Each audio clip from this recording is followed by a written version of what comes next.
Salam alaikum, bienvenue dans cette nouvelle vidéo. Alors, on va continuer de corriger les exercices de TD1. Aujourd'hui, on va corriger l'exercice numéro 3 et l'exercice numéro 4. Alors, l'exercice numéro 3, soit PQR 3 positions, montrer que le nom de P ou bien Q, c'est-à-dire la négation de la proposition P ou bien Q, équivalent à P équivalent Q. Et montrer que P implique P ou Q. Troisième question, montrer que P implique Q et Q implique R et Q implique que P implique R. Alors, avant de commencer l'exercice 3, on va faire un petit rappel.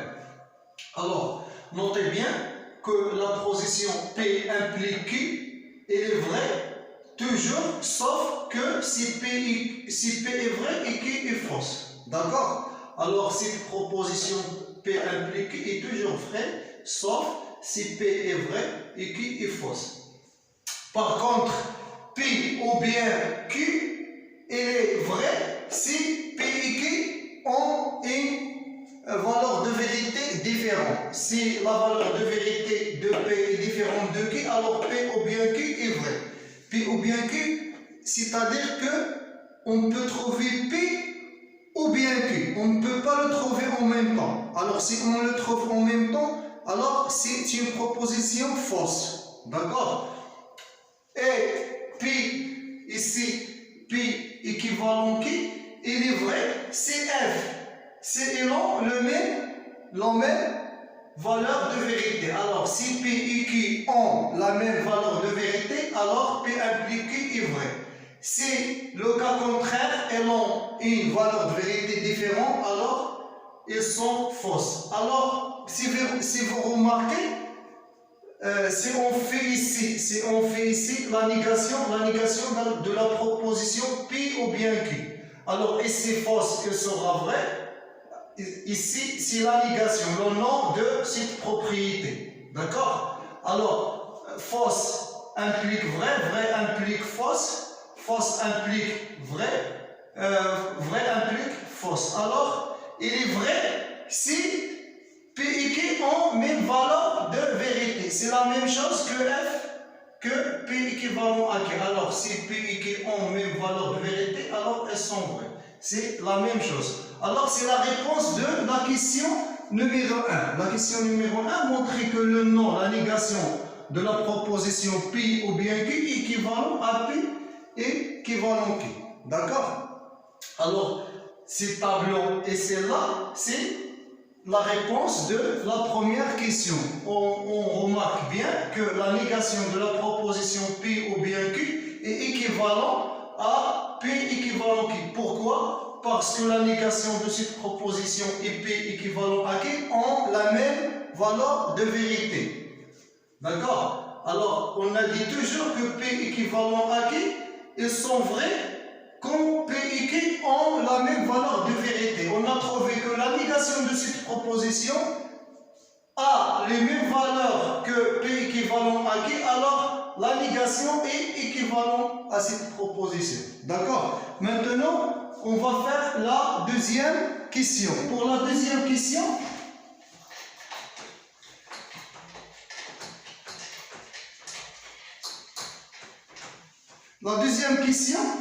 alors on doit montrer que P implique P ou Q est vrai. Parce qu'il a dit montrer que, c'est-à-dire montrer que c'est vrai.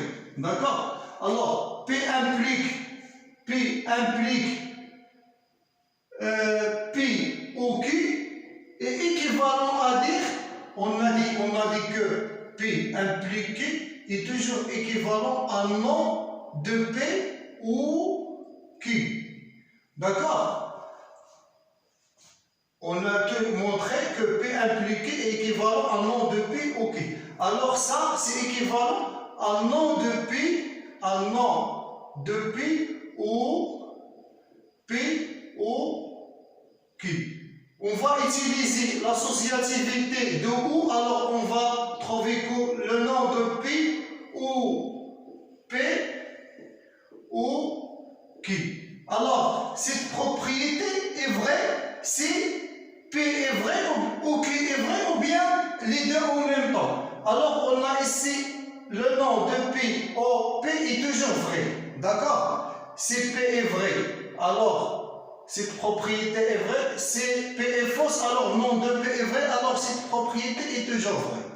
D'accord? Maintenant, on passe à la troisième question. On va faire la table de vérité. Pour la deuxième question, vous pouvez le vérifier par une petite table de vérité. Alors, question 3, on va faire à l'aide d'une table de vérité. Alors, on doit montrer que cette proposition est toujours vraie. D'accord? Alors, on a 2 à la puissance 3 possibilités. Pourquoi? Parce qu'on a 3 propositions, c'est-à-dire des applications entre vrai et faux, l'ensemble de départ et l'ensemble l'ensemble de départ, c'est les 3 propriétés P, Q et R, 3 éléments, et l'ensemble d'arrivée, c'est vrai et faux. C'est-à-dire c'est le nombre des applications entre l'ensemble contient 3 éléments et l'ensemble contient 2 éléments. Comme on avait dans le chapitre des ensembles finis, alors le nombre des applications, c'est 2 à la puissance 3, c'est-à-dire 8. On a 8 possibilités. Alors, on sait que P implique Q est toujours vrai, sauf si P est vrai et Q est fausse. Alors, on a fausse implique fausse, c'est vrai, fausse implique fausse, c'est vrai, fausse implique vrai, c'est vrai, fausse implique vrai, c'est vrai, mais vrai implique fausse, c'est fausse, vrai implique fausse, c'est fausse, vrai implique vrai, c'est vrai, et V implique vrai, c'est vrai. C'est la même chose entre Q et R. Q et R, fausse implique fausse, c'est vrai, fausse implique vrai, c'est vrai. Alors, elle est fausse, elle est fausse, sauf dans ce cas, et dans ce cas où on a Q est vrai et R est fausse. D'accord?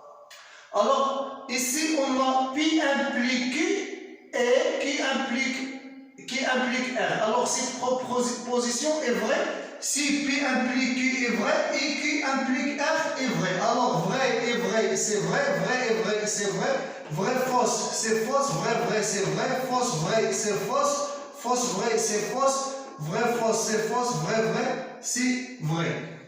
Alors, P implique Q, P implique R, c'est la même chose, P implique R, c'est la même chose, et les fausses seulement si si P est vrai et R est fausse. Si P est vrai et F est fausse, alors elle est fausse dans le cas ici. Alors, on a cette proposition, maintenant, cette proposition ici, on l'appelle N, et cette proposition, on l'appelle N. Alors, c'est comme on veut montrer que N implique N, est toujours vrai. Alors, N implique N, il est vrai, toujours sauf si M est vrai et N est fausse. Alors, on a vrai implique vrai, c'est vrai, vrai implique vrai, c'est vrai, fausse implique vrai, c'est vrai, vrai implique vrai, c'est vrai, fausse implique fausse, c'est fausse, fausse implique vrai, c'est vrai, fausse implique fausse, c'est vrai, et vrai implique vrai, c'est vrai, alors il est toujours vrai. Alors, on a bien montré la proposition 3. Maintenant, on va faire l'exercice numéro 2. Alors, on va choisir la méthode de raisonnement et montrer les questions suivantes par les raisonnements convenables.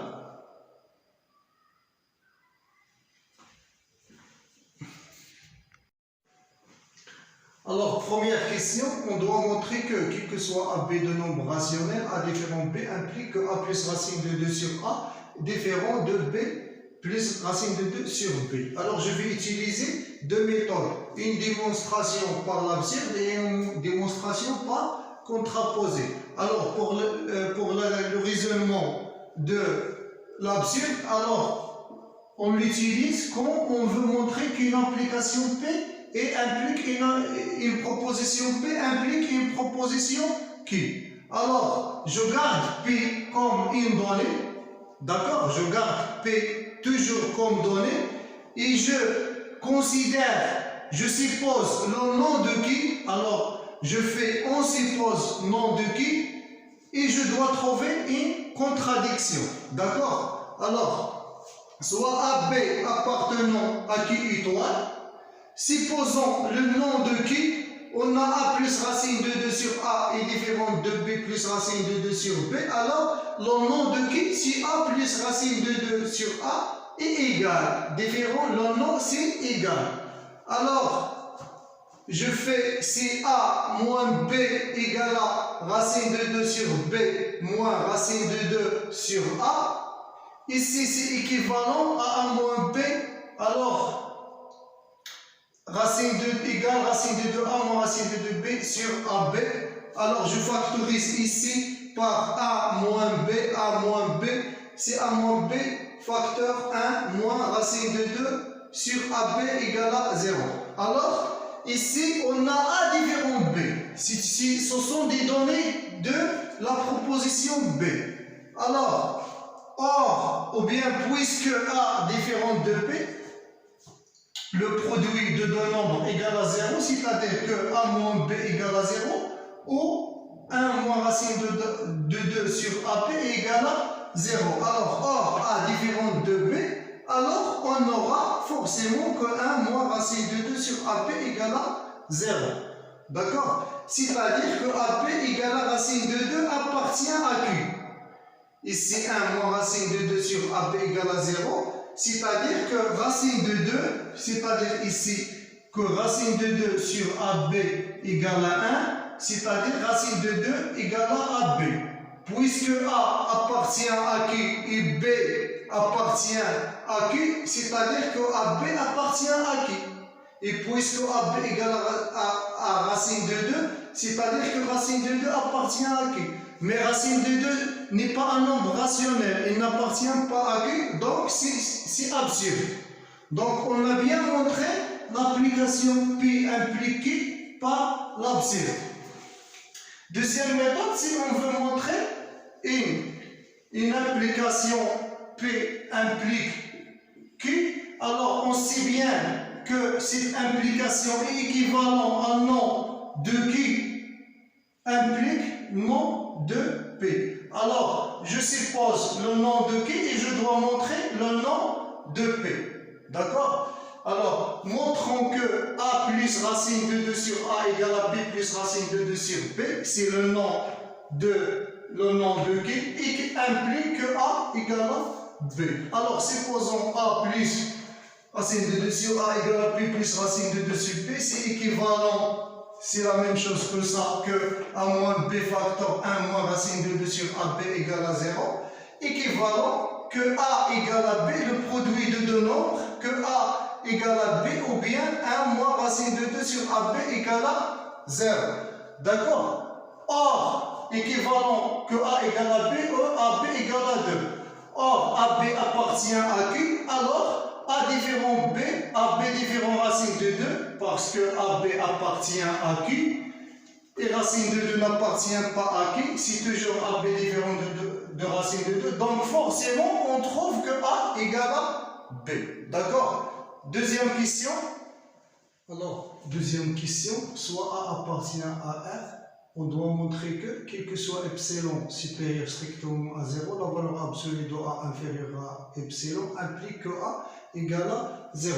Alors, on va utiliser une démonstration par contraposé, c'est-à-dire, on va supposer que A est différent de 0, implique qu'il existe le nom de cette propriété. On va montrer que le nom de cette propriété implique le nom de cette propriété. A différent de 0 implique le nom de cette propriété. S'il existe epsilon tel que epsilon supérieur à 0, la valeur absolue de A est supérieure à epsilon. Ceci, c'est évident. Pourquoi? Parce que si A est différent de 0, alors la valeur absolue de A est supérieure strictement à 0. Donc, pour un epsilon, il existe un epsilon, la valeur absolue de A sur 2, ou bien la valeur absolue de A sur 3. On aura que la valeur absolue de A est supérieure à epsilon qui est égal à A sur 2. D'accord? Alors, pour 1, il existe un epsilon qui est égal à la racine, la valeur absolue de A sur 2, tel que la valeur absolue de A est supérieure à epsilon qui est égal à la valeur absolue de A sur 2. Troisième question, on doit montrer que soit n appartient à une étoile 2 à la puissance n moins 1 n factoriel est inférieur à n à la puissance n. On va utiliser une démonstration par récurrence. Alors, l'initialisation pour n égale à n, on a 2 à la puissance 0 qui est égal à 1 et il est inférieur à 0 factoriel qui est égal à par convention égal à 1, inférieur à 1 et à la puissance de 1 égal à 1. Donc, on va supposer que 2 à la puissance n moins 1 inférieur à n factoriel inférieur à n à la puissance de n, et on montre que 2 à la puissance n plus 1 moins 1 c'est à la puissance n inférieur à n plus 1 factoriel inférieur à n plus 1 à la puissance de n plus 1. Alors, on a 2 à la puissance n égale à 2 fois 2n à la puissance n. Puisque 2 à la puissance n moins 1 est inférieur à n factoriel, et 2 il est inférieur strictement à n plus 1, quel que soit n appartient à n étoile, alors je multiplie côté par côté, on n'aura que 2 à la puissance n, il est inférieur à n plus 1 fois n factoriel, donc 2 à la puissance n est inférieur à n plus 1 factoriel. D'accord? Alors, on a montré cette inégalité. Maintenant, on montre la deuxième inégalité. Alors, on a n plus 1 est inférieur à n. N plus 1 est toujours inférieur à n. Donc, la puissance de n plus 1, la puissance n est toujours inférieure à n plus n. Et on a supposé que n à la puissance de n est supérieur à n factoriel. Supérieur à n factoriel.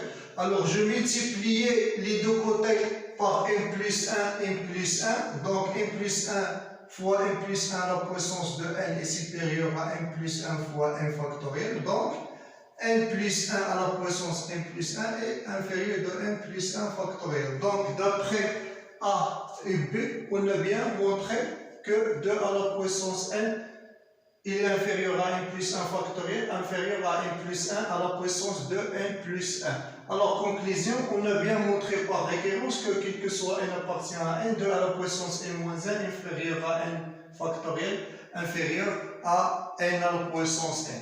Pour la quatrième question, alors, on doit montrer que quel que soit n appartient à n, 16 à la puissance n plus 12n moins 1 est divisible par 9.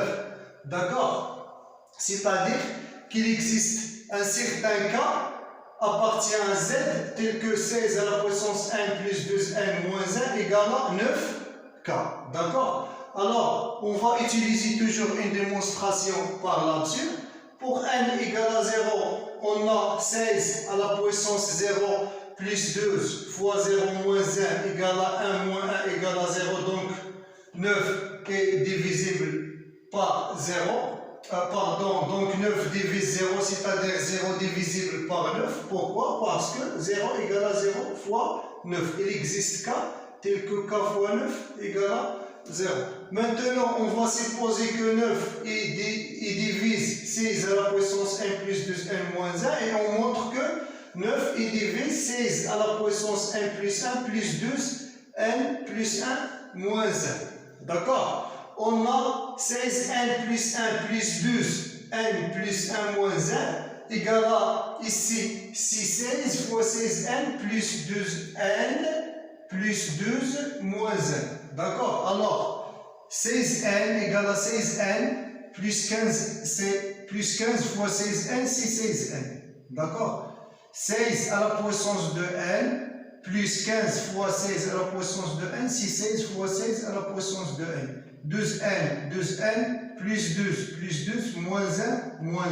D'accord? Alors, j'ai associé les termes suivants parce que j'ai supposé que 16n plus 12n moins 1 est divisible par 9. Donc, il existe cas tel que cette valeur égale à 9k plus 15 fois 16n plus 12.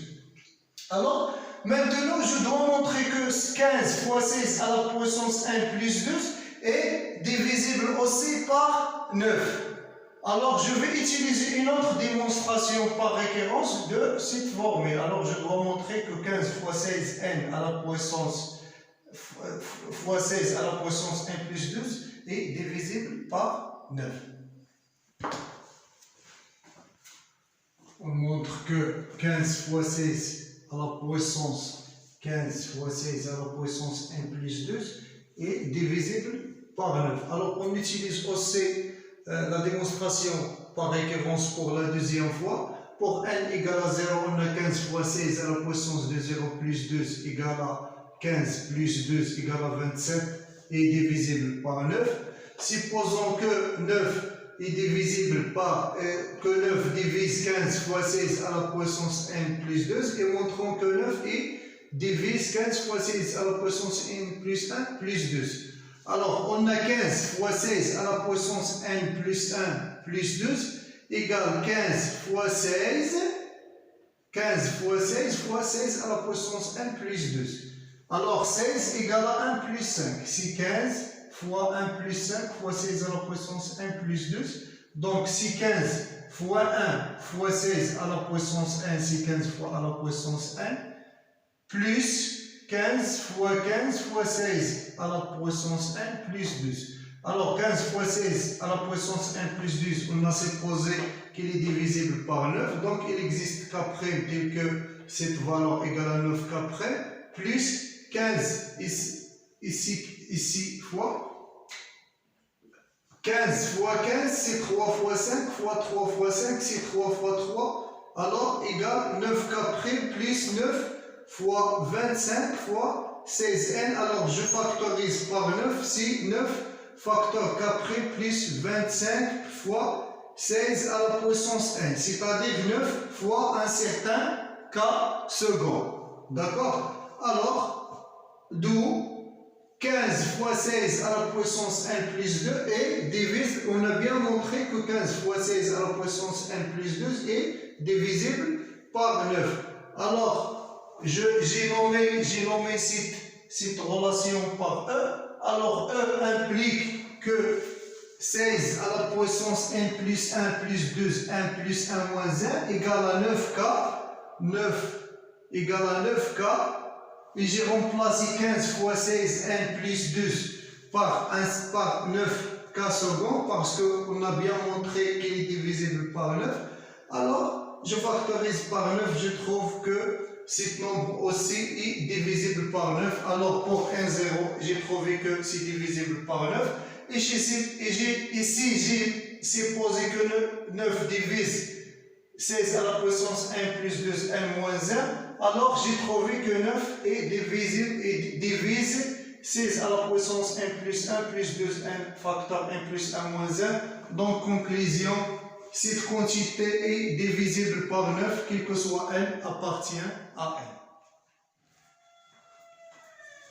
Cinquième point, on va montrer que l'équation 7n à la puissance 5 moins 2n à la puissance 4 plus 6n moins 5 égale à 0 n'admet pas de solution entière. Alors, on va utiliser une démonstration par l'absurde et quelques techniques de l'arithmétique dans Z.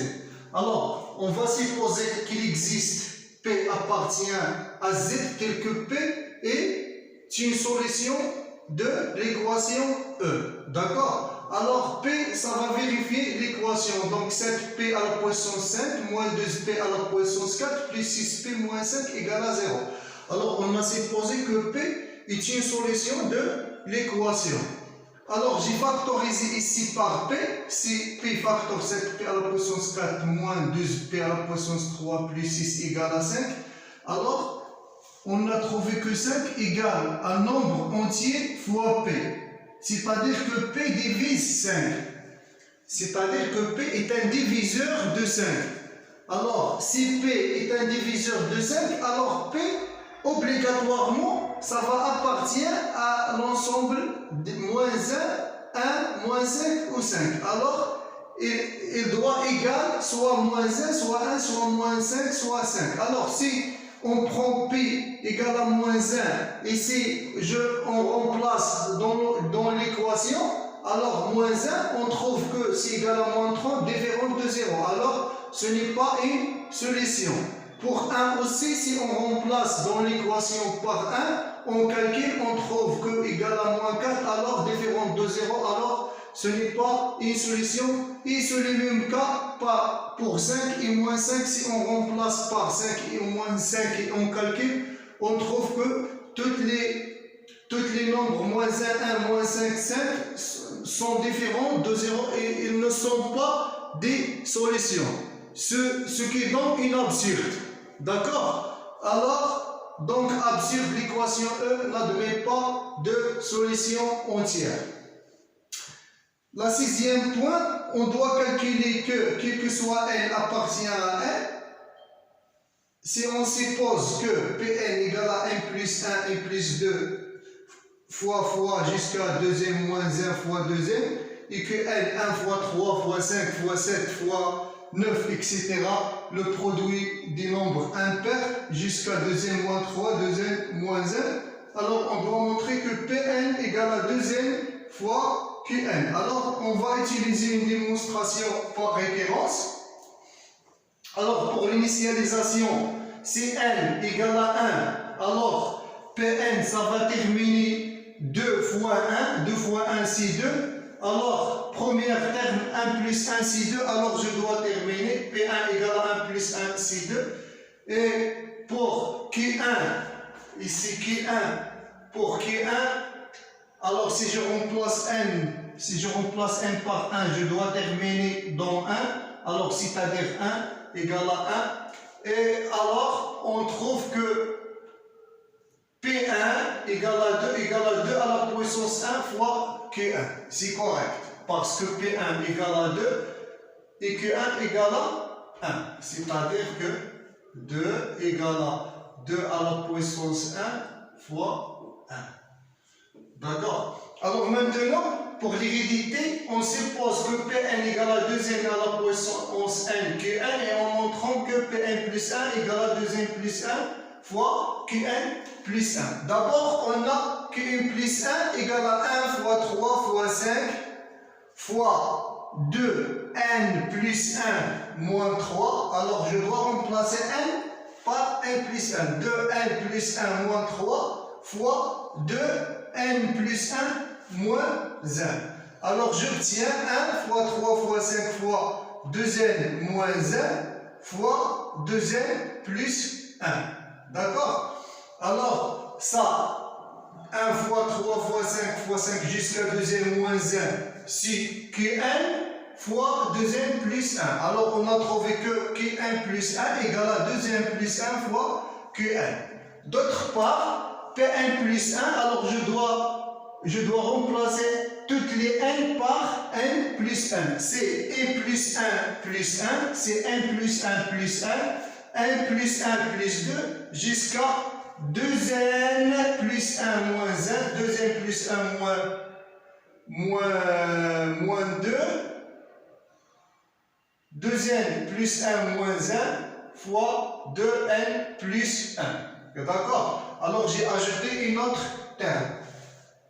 Ici, 2n plus 1 moins 1, 2n plus 1 moins 1.